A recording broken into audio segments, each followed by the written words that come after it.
Deputy Chief Minister Losii Dikho has asserted that Naga People's Front (NPF) was formed to bring harmony and peaceful coexistence among all communities living in the state and not to fragment Manipur. The Deputy CM was speaking during his felicitation program that was organized by NPF at Hotel Imphal today.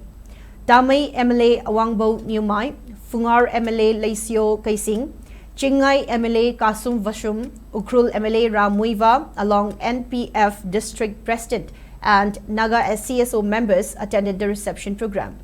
While commenting that efforts are being made to restore normalcy in Litan, the Deputy Chief Minister maintained that NPF first contested election in 2012 and ever since it has been able to serve the people of the state as coalition partner of BJP party.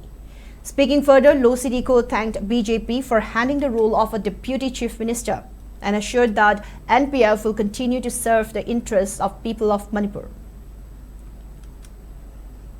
I don't know who are the people behind this movement, the problem. So we want to identify that. Yesterday was actually, it was immediate, so something very serious has taken place. Burning of houses, firing has taken place. That's why he cannot control yesterday. And there was very moment of confusion, and then a commotion was there yesterday. But now things are much clearer. So don't worry. I think we will give our best. So I hope everyone will cooperate. You should not leave the burden on the head of the Chief Minister or the government. I think everyone should cooperate. And especially I want to request you, media people, give positive response to support the problem.